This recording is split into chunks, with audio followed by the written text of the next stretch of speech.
안녕하세요. 1년 동안 여러분들과 함께 수학 공부를 하게 된 조효정 선생님입니다. 지난 시간은 오승민 선생님과 함께 수업을 했었는데요. 온라인 개학 동안 수학 수업은 오승민 선생님과 한 차례씩 강의를 나누어 수업을 진행할 예정입니다. 자, 학습지를 보겠습니다. 지난 시간에는 소수와 합성수의 개념을 배웠는데요. 이번 시간에는 소수와 합성수의 개념을 바탕으로 소인수 분해에 대해 함께 공부해 보도록 하겠습니다. 먼저 평가 기준을 다 함께 큰 소리로 읽어 볼까요? 소인수 분해의 뜻을 알고 자연수를 소인수 분해할 수 있다. 이번 시간 수업을 듣고 나면 여러분들은 소인수 분해를 할 수 있게 될 것입니다. 아래는 선생님이 링크를 하나 걸어 두었는데요. 오늘 수업과 관련이 있는 영상이니 수업 종료 후 영상을 시청하고 한 줄 감상평란에 감상평을 써주세요. 위의 영상은 지금 배울 거듭 제곱과 관련이 있어요. 여러분 거듭하다 라는 말 들어본 적 있죠? 거듭하다 라는 뜻은 어떤 일을 자꾸 되풀이하다 라는 말입니다. 수학에서도 거듭하다 라는 의미는 비슷하게 쓰이는데요. 아래 5 곱하기 5 곱하기 5, a 곱하기 a 곱하기 a 곱하기 a와 같이 같은 수나 같은 문자를 여러 번 곱한 것을 간단히 나타낸 것을 거듭 제곱이다 라고 합니다. 이때 5 곱하기 5 곱하기 5는 5를 3번 곱했다고 해서 이렇게 표기하고 5의 세제곱이라고 읽고 a 곱하기 a 곱하기 a 곱하기 a는 a를 4번 곱했다 라는 의미로 이렇게 표기를 하고 a의 4제곱이라고 읽습니다. 이때 여러 번 곱한 수나 문자를 미치라고 하고 그 곱한 횟수를 지수라고 합니다. 그러면 5 곱하기 5 곱하기 5에서 밑은 5가 되고 지수는 3이 되고 a 곱하기 a 곱하기 a 곱하기 a에서 밑은 a가 되고 지수는 4가 됩니다. 자, 그럼 아래 표를 같이 완성해 볼까요? 첫 번째는 2를 2번 곱했으니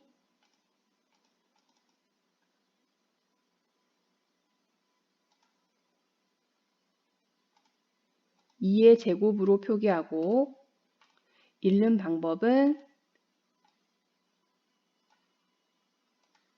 2의 제곱이다 라고 읽습니다. 두 번째는 2 곱하기 2 곱하기 2는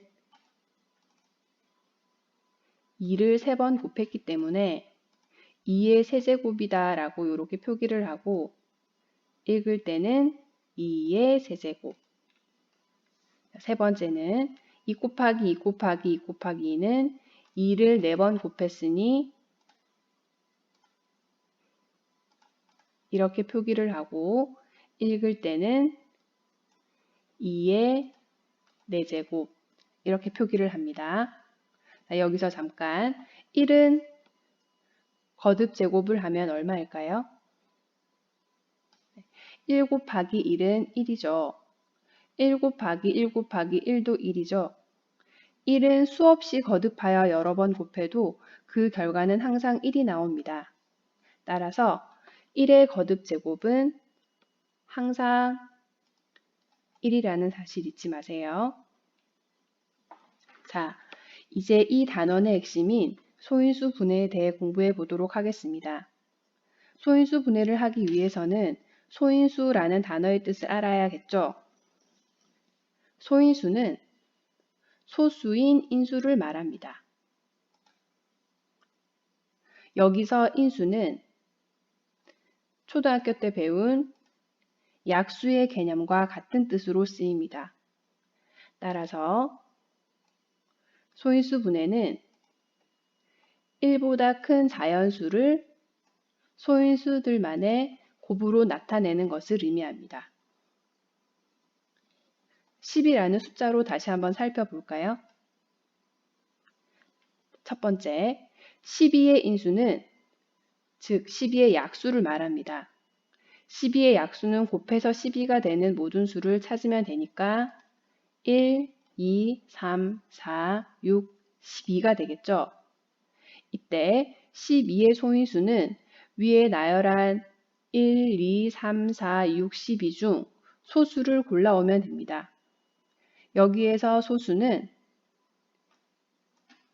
2와 3이니까 12의 소인수는 2와 3이 되겠죠.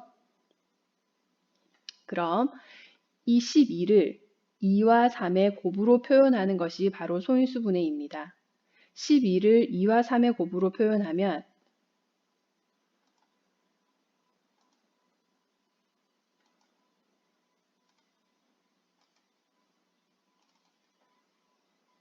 바로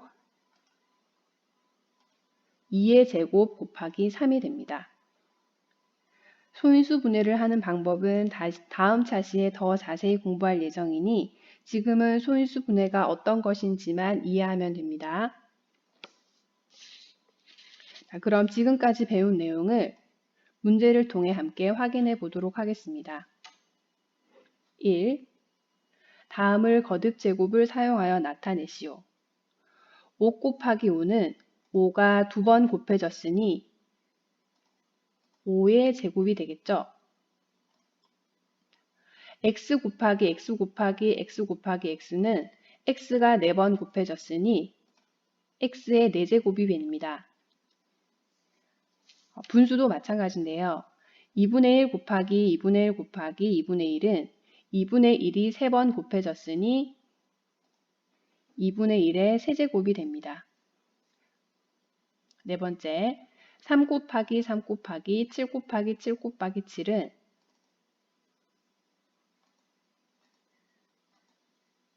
3의 제곱 곱하기 7의 세제곱으로 표현할 수 있습니다. 이제 거듭 제곱의 표현은 잘 할 수 있겠죠? 두 번째 문제로 내려가겠습니다. 두 번째 문제는 인수와 소인수의 개념을 확인하는 문제입니다. 주어진 숫자 4와 7을 각각 인수와 소인수를 구하는 문제인데요.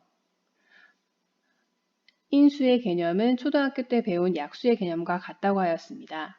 그래서 4는 어떤 수를 곱하면 4가 될까요? 그렇죠. 1, 2, 4가 4의 인수가 됩니다. 이때 이 구한 인수 중에서 소수를 고르면 2, 하나밖에 없겠죠? 두 번째, 7은 어떤 수를 곱하면 7이 될까요? 네, 1과 7을 곱하면 7이 되니까 7의 인수는 1과 7입니다. 여기에 소수를 골라오면 그게 소인수가 되니까 7의 소인수는 7이 됩니다. 이해됐나요? 네, 마지막 생각 열기 문제입니다. 100, 4, 25, 169, 81, 196, 225.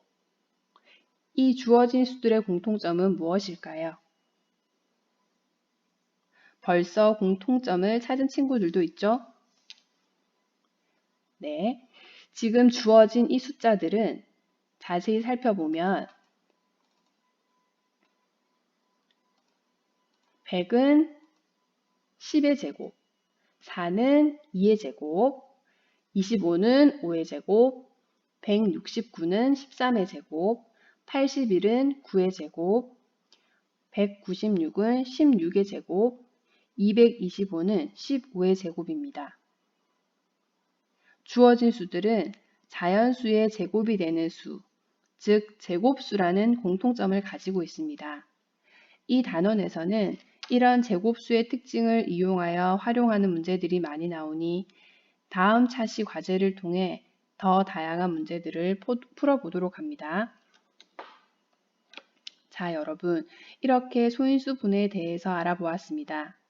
오늘 배운 내용은 교과서 15쪽에서 16쪽에 해당되므로 교과서를 통해 다시 한번 복습해 보기 바랍니다. 이상으로 마치겠습니다.